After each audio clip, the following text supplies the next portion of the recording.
Thank you so much. Thank you అమ్మా. ఇప్పుడు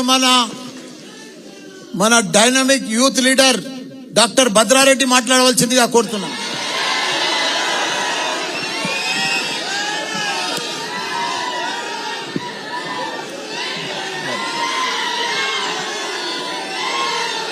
ఒక్కసారి చేయి అందరు పైకి లేపడున్నా.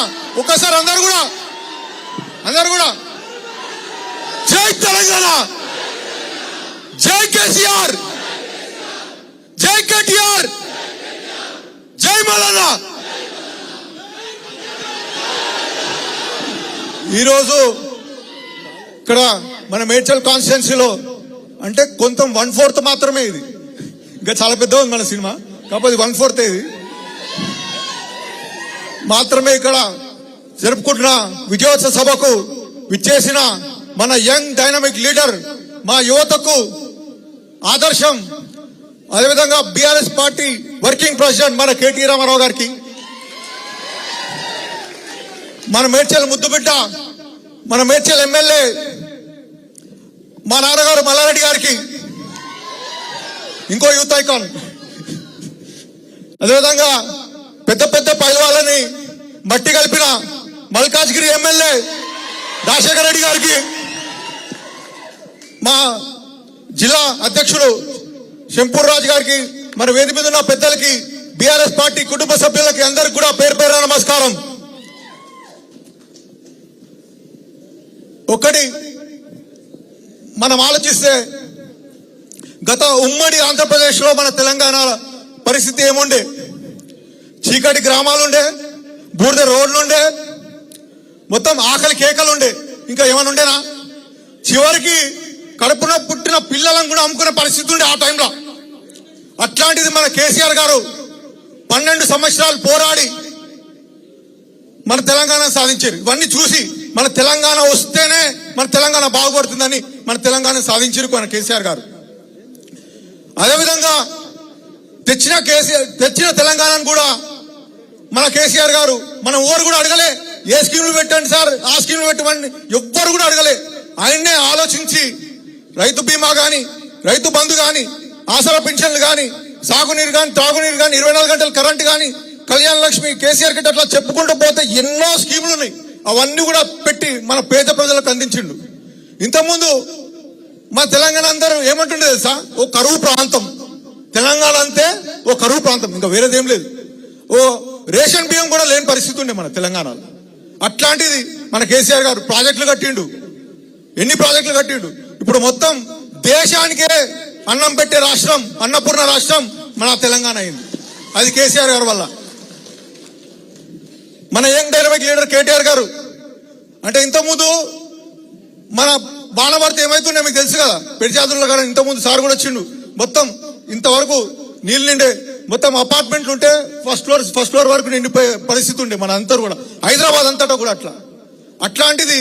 అయినా అంటే ఇంతకుముందు 50 సంవత్సరాల్లో ఎవ్వరు కూడా ఒక స్ట్రాంగ్ వాటర్ డ్రైనేజ్ అని ఆలోచించలేదు. ఇంతకుముందు అంతా కూడా నిజాం కాలంలో పెట్టినవన్నీ పైప్ లైన్లు అన్ని కూడా. అది మన కేటీఆర్ గారు ఎస్ఎన్డిపి ప్రాజెక్ట్ తోని నాలా కనెక్షన్లు కానీ, నాలా డ్రైనేజ్లు, మొత్తం చెరువులు కనెక్షన్ పెట్టిండు. అట్లా మళ్ళీ ఎస్ఆర్డిపి నుంచి ఫ్లైఓవర్స్, రోడ్స్, అండర్ పాస్లు, అట్లా సిటీలో ఇప్పుడు ట్రాఫిక్ జామ్ అనేది లేదు. మొన్ననే బెంగళూరు నుంచి వచ్చిన వాళ్ళు కూడా చెప్తారు, మీ హైదరాబాద్ లో ఎక్కడి నుంచి అన్నా ఎక్కడికి 40 నిమిషాల్లో పోవచ్చు అని చెప్పి. ఇదంతా ఎవరి పుణ్యం? మన కేటీఆర్ గారు. అట్లా ప్రతి ఒక్కటి ఐటీ సెక్టర్ బెంగళూరు కూడా తలదన్నింది ఇప్పుడు. అట్లా ఐటీ సెక్టర్ ఇంతకుముందు బెంగళూరుకి మనకి 10 ఇంతలు డిఫరెన్స్ ఉండే, ఇప్పుడు బెంగళూరును కూడా మించిపోయినాం మనం. అదేవిధంగా మన హైదరాబాద్ సిటీని ఎన్నో కంపెనీలు, తెలంగాణ ఎన్నో కంపెనీలు తీసుకొచ్చిండు. ఒక మన హైదరాబాద్ ని ఒక విశ్వనగరంలో, అమెరికా కూడా పనికిరాదు. ఇప్పుడు అమెరికాలో పోతే ఇప్పుడు అన్ని పాత లైట్లు, పాత బిల్డింగ్లు ఉన్నాయి. ఇప్పుడు మన తెలంగాణ, ఇప్పుడు హైదరాబాద్ నంబర్ 1. అది కేటీఆర్ గారి వల్ల. మొన్న ఎలక్షన్లు మీరు అందరూ కూడా కష్టపడ్డారు. మీ అందరూ కూడా తెలుసు, పెద్ద పెద్ద ఎమ్మెల్యేలు, మాజీ ఎమ్మెల్యేలు, పెద్ద పెద్ద క్యాండిడేట్లు ఉండే. ఎమ్మెల్యే క్యాండిడేట్లు 5-6 మంది వచ్చారు కదా, పెద్ద మంది. తర్వాత ఒక రజనీకాంత్ డైలాగ్ ఉంది తెలుసు కదా మీకు, ఏంది? నానా పందులే గుంపుకు వస్తాయి, సింహం సింగల్ గా వస్తుంది అన్నట్టు మనం నాన్నగారు మల్లారెడ్డి గారు సింగల్ గా అందరినీ ఎదుర్కొని మీ అందరి ఆశీర్వాదంతో భారీ ఎత్తున గెలవడం జరిగింది.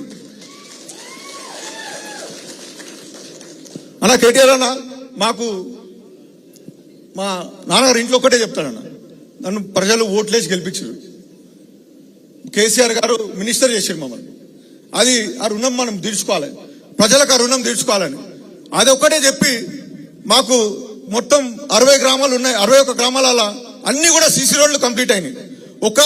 నాకు తెలిసి హైదరాబాద్ గ్రామంలోనే ఒక 8 కిలోమీటర్ సీసీ రోడ్ వేసాం మొత్తం కూడా, అంతా సొంత నిధులతో మొత్తం కూడా. అంటే 4 ఏళ్ళు ప్రభుత్వంతో ఎంతైతే అంత మొత్తం కూడా కష్టపడి అందరు కార్పొరేటర్ కౌన్సిలర్లు అందరు సర్పంచ్లతో తోడ్పడి ఎంతైతే అంత కష్టపడి అంతా కూడా డెవలప్మెంట్ చేసిన తర్వాత లాస్ట్ 1 year లో ఎంత పెండింగ్ పనులు ఉన్నా కూడా అవన్నీ కూడా కంప్లీట్ చేయడం జరిగింది మొత్తం కూడా అంతా కూడా.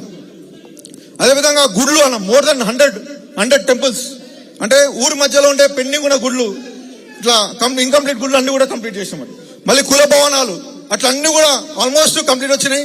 ఇంకా ఈ టైంలో అవన్నీ కూడా కంప్లీట్ అయిపోతాయి అన్ని కూడా మిగిలినవి కూడా.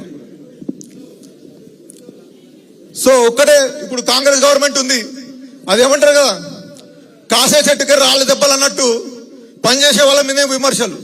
వాళ్ళు చేసింది ఏముంది, మొత్తం 6 గ్యారెంటీలని ఉచిత బస్సు, మళ్ళీ ఆ మోసపూరిత 420 స్కీమ్లు అవన్నీ కూడా పెట్టి ఆ యూట్యూబ్ ఛానల్ పెట్టుకొని మొత్తం దుష్ప్రచారం చేశారు. ఇంకా అంతే తప్ప వేరే ఏమీ కూడా చేయలేదు. మీరందరూ కూడా తెలిసి ఇప్పుడు 60 రోజులు అయిందా లేదా, ఇప్పుడు ఏమైనా ఒక్కటాలో పని చేసిర్రా? మొన్ననే మన రాష్ట్ర ప్రభుత్వం అంటే ఢిల్లీ నుంచి శాంక్షన్ 14,000 కోట్లు తెచ్చుకుర్రు, శాంక్షన్ అయింది. మన ఇంతకుముందు మన కేసీఆర్ గారు అంటే అప్పు చేసినా కూడా ప్రాజెక్టులు కట్టిండు, ప్రజలకు వంచిండు పైసలన్నీ కూడా. ఇప్పుడు ఏం చేసిండ్రు, ఇప్పుడు ఆ 14,000 కోట్లు తెచ్చుకుర్రు. ఇప్పుడు అదంతా సోనియా గాంధీకి రాహుల్ గాంధీకి మొత్తం ఢిల్లీకి పంపించుకున్నాడే, ఎట్లా డ్రా చేయాలి, ఎట్లా పంపించాలి, ఢిల్లీకి ఎట్లా పంపించాలి, గదే ఆలోచిస్తారు తప్ప ప్రజల కోసం ఎవ్వరు కూడా ఆలోచించలేదు. ప్రజల కోసం ఆలోచించేది మన కేసీఆర్ గారు, కేటీఆర్ గారు. ఇంతకుముందన సొంత మెజార్టీతోని అంటే కొడంగల్లో ఓడిపోయిన తర్వాత 2018 ఎలక్షన్ల మన మల్కాజిగిరిలో సొంత మెజార్టీతోని అంటే జస్ట్ 5,000-8,000 మెజార్టీతోని మల్కాజిగిరి కాన్స్టిట్యున్సీ గెలిచిండు. మనమే ఓటేసాం కదా, వేసి గెలిపించినాం. తర్వాత ఏమైంది, ఒక్కసారన్నా ఒక్క మీటింగ్ కన్నా వచ్చిండా మీరు చెప్పాలి. 25 కోట్ల అది ఉంటుంది ఎంపీ ల్యాడ్స్, ఒక్కదేనా పెట్టినట్టు ఎక్కడన్నా మేడ్చల్ కాదు మల్కాజిగిరి వైపు తిరిగి చూడలేదు. ఆయన ఎవరన్నా బాగుపడ్డారు, మల్కాజిగిరి ఎవరన్నా బాగుపడ్డారు ఆయన వల్ల, ఆయన ఒక్కైనా బాగుపడ్డాడు. ఆయనకి తర్వాత ఇమీడియట్ గా టీపీసీసీ చైర్మన్ వచ్చింది, తర్వాత ప్రెసిడెంట్ అయిపోయాడు, తర్వాత అటు ఇటు దొంగ మాటలు చెప్పి సీఎం కూడా అయిపోయాడు. ఇప్పుడు కొడంగల్ డెవలప్మెంట్ అథారిటీ అని పెట్టుకున్నాడు, కొడంగల్ మాత్రమే. ఇప్పుడు మల్కాజిగిరి ఓటేషన్లో ఏమైంది, గోవిందా గోవిందా అంతే, అట్లాంటి పరిస్థితి ఉంది. సో దయచేసి మల్లారెడ్డి గారు కూడా ఎంపీగా చేసినప్పుడు గట్కేసర్ ఆడ చూసిరు కదా జంక్షన్ అండర్ పాసులు, రైల్వే పాసులు, మేడ్చల్ కానీ అండర్ పాసులు 28 కోట్లు పెట్టి తెచ్చిండు. ఆ పెండింగ్ ఉన్న పనులు కూడా చేస్తలేడు ఆయన, ఒక్కడు కూడా చేయలేదు. సో అట్లాంటి రాజకీయ నాయకులు ఉన్నారు ఇప్పుడు మనకి. సో దయచేసి మీరందరూ కూడా ఆలోచించి ఓటేయాలని కోరుతున్నా. ఒక్కటి మీరందరూ కూడా అధైర్యపడొద్దు, మన ప్రభుత్వం రాలేదని మనకేదో కాలేదని మనం ఎవ్వరు కూడా అధైర్యపడొద్దు. ఖచ్చితంగా మేమందరం ఉన్నాం, మేము వెనకాలనే. ఎవరన్నా దొంగ పోలీస్ కేసులు పెట్టినా, ఎవరన్నా ప్రభుత్వ అధికారులు ఎవరన్నా పని చేయకున్నా మనందరం కూడా గుంపు కట్టుగా పోయి వాళ్ళందరూ కూడా పని చేపిస్తాం. మనమందరం కూడా మీకు ఎప్పుడు కూడా మీకు అండగా ఉంటాం మేమందరం కూడా. సో దయచేసి మీ అందరూ కూడా ఎప్పుడు మీ ఆశీస్సులు కలకాలం మాత్రం ఉండాలని కోరుతున్నాను. థ్యాంక్ యూ, ధన్యవాదాలు. ఇప్పుడు మన బోడుపల్ ప్రెసిడెంట్ సంజీవ్ రెడ్డి గారు 5 నిమిషాలు మాట్లాడవలసిందిగా కోరుతున్నాను.